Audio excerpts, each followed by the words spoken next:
bom dia, meus irmãos. A paz do Senhor a todos. Vocês estão bem? Estamos iniciando mais uma escola bíblica dominical, não é de forma online, aqui pela live da nossa igreja. Estou muito feliz de mais uma vez poder estar aqui juntamente com os irmãos, né, na casa de cada um dos irmãos. Antes de mais nada, gostaria de agradecer a Deus pela pessoa do nosso pastor José Domingos e do nosso pastor Israel Silva, que nos confiou estarmos aqui nesta manhã a fim de darmos esse resumo mais uma vez. Antes de mais nada, meus irmãos, eu gostaria que os irmãos curvassem as vossas cabeças para que nós possamos fazer uma rápida oração, amém? Soberano Deus e eterno Pai, nesse momento nós já te agradecemos, Senhor, por poder estar aqui na tua casa, meu Pai. Meu Deus, mesmo de forma online, nós já te agradecemos por poder estar na tua presença, por poder estar aprendendo um pouco mais de ti. Senhor, eu só quero te pedir que o Senhor me use uma vez mais, a fim de que possamos aprender um pouquinho mais da tua palavra.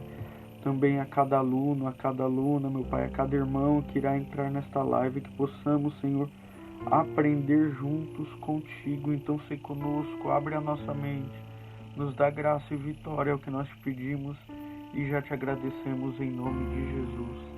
Amém.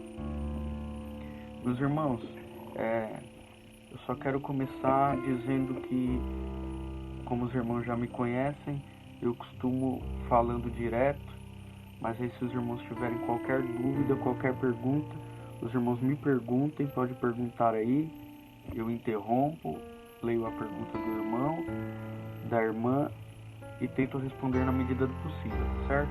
Então, se os irmãos tiverem qualquer dúvida, só perguntar aí, eu interrompo aqui e para tentar responder as perguntas dos irmãos, tá certo?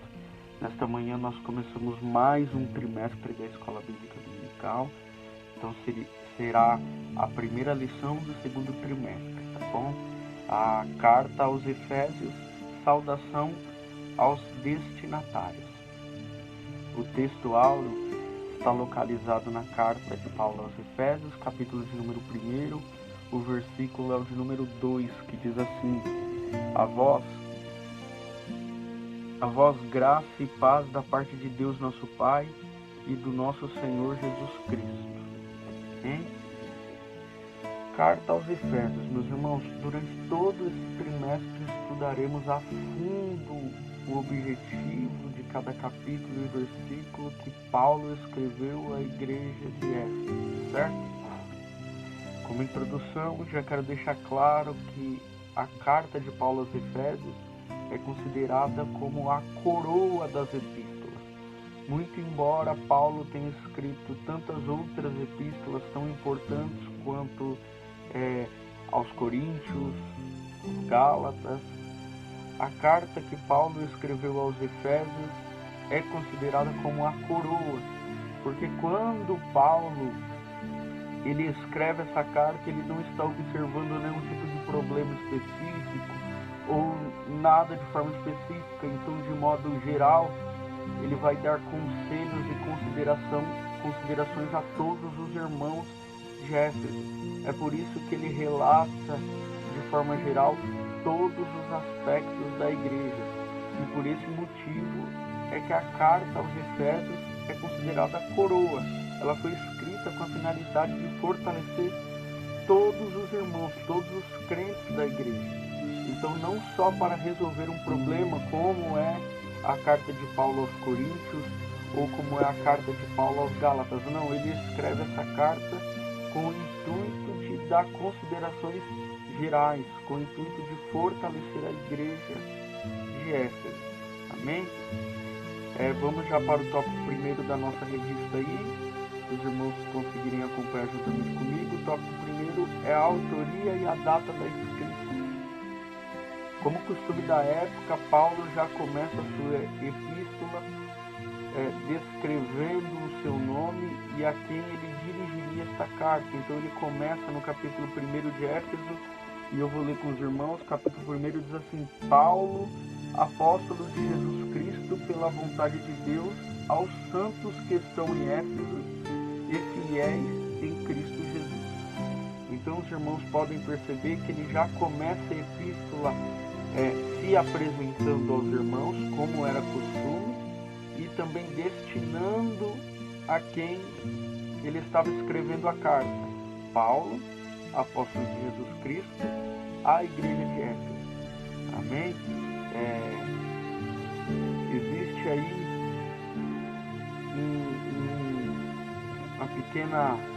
um pequeno comentário que eu preciso fazer com os irmãos, que, como os irmãos sabem, Paulo tinha 2 nomes. Paulo era o seu nome romano, enquanto Saulo era o seu nome de hebreu, o seu nome hebraico. De forma proposital, Paulo nunca usou o seu nome Saulo, o seu nome hebraico, para escrever nenhuma das cartas. Paulo sempre usava o seu nome romano, sempre o nome de Paulo, ele sempre se identificava como Paulo. E isso também tem um motivo, meus amados irmãos. Ele se apresenta sempre como Paulo, porque como ele era o apóstolo dos gentios, como ele viajava muito, era muito mais fácil pregar a palavra se ele usasse o nome de Paulo. Os irmãos vão observar isso se lembrar da primeira viagem de Paulo e Silas, quando eles vão preso. Paulo ele vai preso porque naquela primeira viagem as pessoas não sabiam que ele tinha essa dupla nacionalidade, a de romano e a de hebreu. Então quando Paulo ele vai dizer após estar preso que ele não era só judeu, como também romano, e onde ele tem a oportunidade de ser solto, ele começa a usar o seu nome romano a fim de impedir que esse tipo de coisa acontecesse novamente, ou a fim de evitar novos problemas. Usando o seu nome romano, ele conseguiria pregar a palavra do Senhor com mais facilidade, se é que podemos dizer assim, certo? Então, Paulo não tem o seu nome mudado, não. Ele tinha esses 2 nomes, o nome romano e o nome hebreu, certo? Tanto Paulo quanto Saulo, ambos eram os nomes dele. Ele não tinha outros nomes. Ele não possuía ele não teve o seu nome mudado por Deus, não. Ele tinha esses 2 nomes, o romano e o hebraico. Amém? Ele também, no mesmo versículo 1, ele vai dizer: Paulo, apóstolo de Jesus Cristo. Uma segunda coisa que precisamos destacar aí na autoria é que Paulo faz questão, meus irmãos, de mencionar a autoridade apostólica dele. Ele vai dizer Paulo, apóstolo. Ele não se identifica como discípulo, ele não se identifica como crente apenas, não. Ele se identifica como apóstolo. E como os irmãos bem sabem, para ser apóstolo existiam 3 requisitos necessários. Qual é o primeiro requisito? Precisava ter visto Jesus pessoalmente. O segundo requisito: precisava aprender diretamente com Jesus. E o terceiro requisito: deveria ser chamado pelo próprio Jesus para ser apóstolo. Os irmãos observam que todos os 12 apóstolos foram chamados por Jesus. Então existia um certo atrito com relação ao chamado de Paulo, porque Paulo ele não viveu no tempo de Jesus. Paulo ele nunca teria conhecido Jesus pessoalmente em vida, tampouco aprendido com ele. Então existiam alguns crentes que questionavam isso. Como que Paulo é apóstolo se nunca andou com Jesus? Como que Paulo é apóstolo se ele nunca aprendeu com Jesus? E como Paulo seria apóstolo se ele não foi chamado por Jesus? E aí existem algumas coisas que precisamos entender na Bíblia. O primeiro, o chamado de Paulo acontece no livro de Atos dos Apóstolos, capítulo 9, do versículo 1 ao 18. Os irmãos podem ler em casa com mais calma depois. Mas no chamado os irmãos vão se lembrar bem que Paulo, quando vê Jesus, a Bíblia diz que ele cai com o rosto em terra, não que ele cai do cavalo. Não, a Bíblia não diz isso. A Bíblia diz que Paulo cai com o seu rosto em terra, de joelhos. E Jesus diz a ele: Paulo, Paulo, por que me persegues? Percebe que quando Paulo tem um encontro, não é com nenhum anjo, é com o próprio Jesus, que diz: por que me persegues? E aí Paulo vai perguntar: Senhor, quem és tu? E aí ele vai responder dizendo: eu sou Jesus, a quem tu persegues. E neste momento os irmãos vão perceber que o próprio Jesus vai fazer o chamado a Paulo, dizendo que ele veria o quanto seria duro sofrer pela obra missionária, pela obra de Deus. Então os irmãos vão perceber que o primeiro e o terceiro requisito são cumpridos aí neste momento. O primeiro é qual? Ter visto Jesus pessoalmente. Ele não só vê, como fica cego com a visão. O terceiro requisito é ser chamado pelo próprio Jesus. E aí ficaria faltando o segundo requisito, que é ter aprendido com o próprio Jesus. Esse requisito também se cumpre na Epístola de 2 Coríntios, capítulo 12, versículo 2, que ele diz, que Paulo diz que ele foi arrebatado até o terceiro céu. E que nesse período ele viu e ouviu coisas inefáveis e aprendeu coisas que não seriam lícitas dizer aos homens. Então, os irmãos podem observar que Paulo não era só apóstolo porque gostava do título, não. Ele era apóstolo porque ele viu Jesus, porque ele aprendeu com Jesus e porque ele foi chamado pelo próprio Jesus. Ainda que não de forma natural, mesmo assim, Paulo foi chamado por Jesus e viu Jesus no momento em que teve o seu encontro, e também aprendeu com Jesus quando foi arrebatado até o terceiro céu. Os irmãos podem ler também o texto com calma, está em 2 Coríntios, capítulo 12, a partir do versículo 2. Tá bom? Paulo, quando ele escreve essa epístola, meus amados irmãos, ele escreve preso em Roma. Na sua terceira viagem missionária, ele é preso e dentro da prisão ele escreve essa carta, trazendo conceitos de modo geral. É por isso que os irmãos vão ver expressões em toda a epístola do tipo Paulo, apóstolo em prisões, preso em cadeias. É por esse motivo, porque ele estava preso. Paulo vai destinar essa carta, como os irmãos bem sabem, à igreja de Éfeso. E a pergunta que eu faço aí para os irmãos é: por que ele escreveria uma carta de modo geral para a igreja de Éfeso? Ele não escreveu de forma aleatória, não, ele pensou para escrever a igreja e destiná-la à igreja de Éfeso. Por quê? Porque Éfeso, meus irmãos, ele era um centro político, comercial e religioso. Qualquer região de Roma que você fosse, o centro era Éfeso. Ou seja, você precisaria passar por Éfeso para chegar nas outras regiões. Então Paulo, quando ele escreve à igreja de Éfeso, o pensamento dele é que chegue não somente à igreja que está em Éfeso, mas todos que estão ao seu redor, porque ele era um centro político, econômico e religioso também. Religioso, meus irmãos, porque ela abrigava o templo de Diana, a deusa da fertilidade.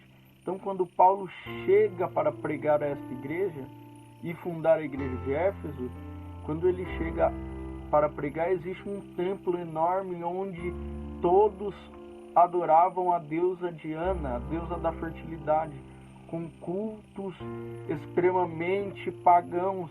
Então Paulo ele começa a pregar e entregar a mensagem de forma que a igreja, de forma que a cidade morria de medo, porque o que Paulo mais pregava a igreja de Éfeso era contra a idolatria, contra os ídolos de barro, contra a deusa Diana.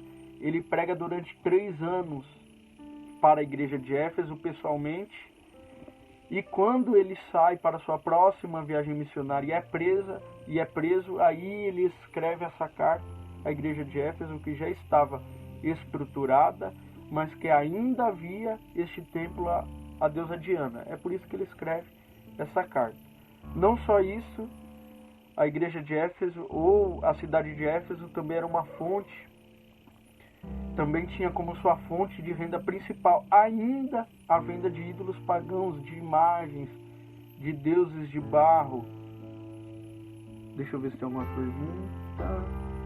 não tem pergunta. Deus abençoe a todos que estão assistindo aí. A paz do Senhor a todos. Bom, então a fonte de renda principal ainda assim era o comércio de ídolos, mesmo após Paulo pregar e converter e criar uma igreja ali em Éfeso, ainda assim existia esse templo.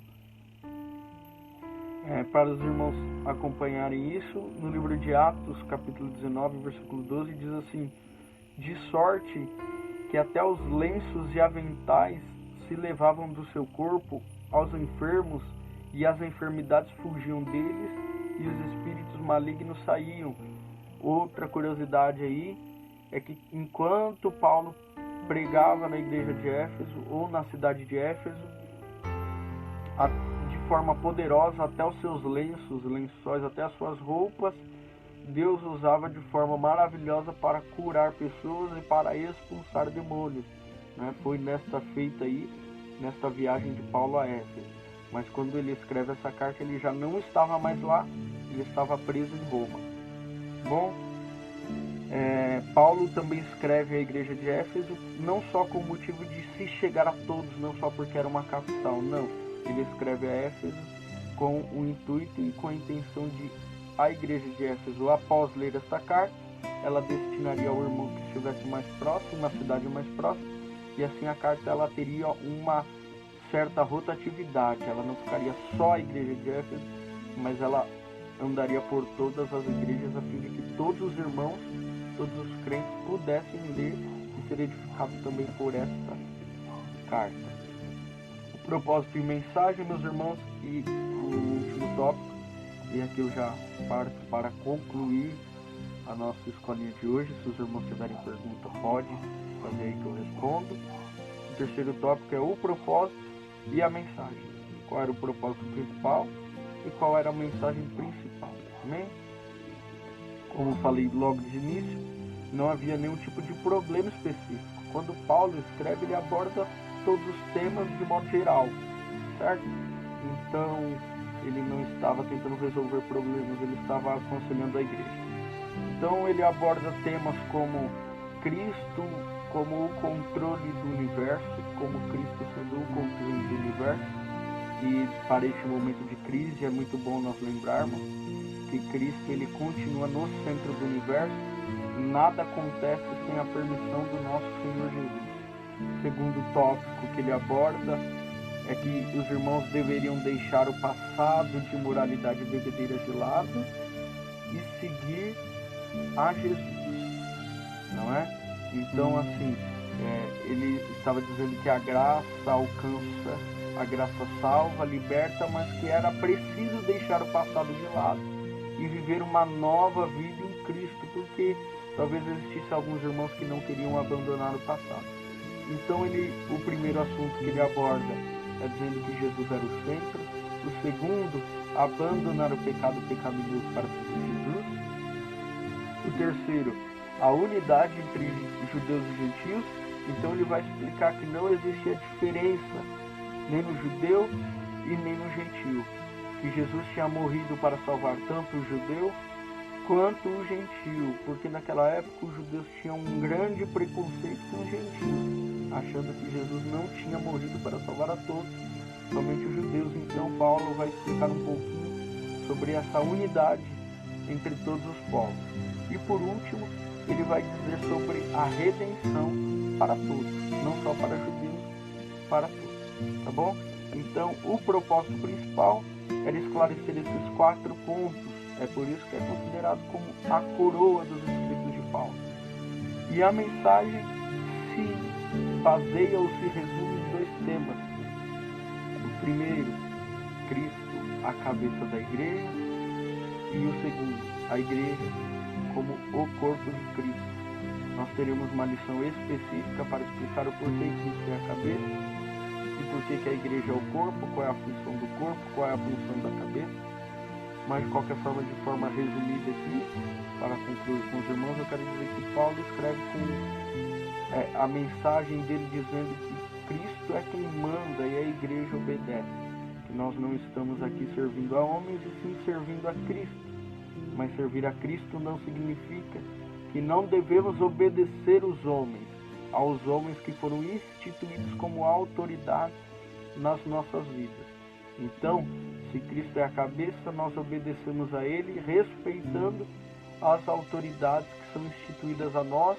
E aí tem um versículo aqui, Efésios também, capítulo de número 1, versículos 22 e 23, diz assim: Deus colocou todas as coisas debaixo de seus pés e o designou cabeça de todas as coisas para a igreja, que é o seu corpo, a plenitude daquele que enche todas as coisas em toda e qualquer circunstância. Então, se o propósito é abranger de modo geral, aqueles 4 tópicos relatados acima, a mensagem se baseia em demonstrar o Cristo, que é o cabeça, e que em qualquer circunstância tem o controle de tudo, e a sua igreja, que é o seu corpo, que obedece e que faz a sua obra sem questionar. Amém, meus irmãos? Aqui eu encerro a escola bíblica de hoje. Antes de encerrar, eu quero perguntar se algum irmão tem alguma dúvida, alguma questão, pode fazer aí. Eu estou lendo. A paz do Senhor, irmão Paulo, irmã Jimenez, Deus abençoe a todos. Se algum irmão tiver alguma pergunta, faça. Se não quiser fazer aí, pode fazer no privado, tanto para mim quanto para a diretoria da igreja. Nós estaremos disponíveis para responder os irmãos, tá certo? Se quem tiver pergunta, pode ficar à vontade. Pode ficar à vontade, nós ainda temos alguns minutinhos aí. Amém? Acredito que ninguém tenha nenhuma pergunta. Se os irmãos tiverem, pode fazer pergunta aí, eu volto para responder. Ou então, nas nossas redes sociais, também no nosso WhatsApp, ou também da diretoria da igreja. Amém? Eu quero encerrar com uma oração aos irmãos que estão assistindo juntamente comigo. Se puderem curvar a cabeça, fechar os olhos, façamos uma oração agradecendo ao Senhor. Senhor, nosso Deus e nosso Pai, nós já te agradecemos por esse pequeno período que estivemos aqui, de forma resumida, mas aprendendo um pouquinho mais sobre a Tua Palavra. Que o Senhor possa dar sabedoria, meu Pai, não somente a mim, como a todos que me ouvem, que possamos aprender mais e mais de Ti, que possamos ser usados uma vez mais por Ti, para aprender e também para ensinar. Abençoa a todos, Senhor, que estão me ouvindo, seja da onde for, que o Senhor venha, meu Pai, abençoar e proteger, que as Tuas mãos estejam estendidas neste momento de crise, que praga alguma, que doença alguma chegue à tenda de nenhum dos nossos irmãos, de ninguém, meu Pai. Proteja a Tua igreja, proteja o Teu povo, Senhor, neste dia de jejum nacional. Que o Senhor venha abençoar, que o Senhor venha receber o nosso jejum, que o Senhor venha receber a nossa adoração, o nosso momento de intercessão a Ti. Senhor, se conosco, é que nós te pedimos e já te agradecemos, em o nome de Jesus. Amém. Meus irmãos, Deus abençoe a todos, que continue abençoando, que as suas bênçãos e que a sua proteção esteja sobre a vida de cada um dos irmãos, tá certo? Deus abençoe a todos em nome de Jesus. Amém.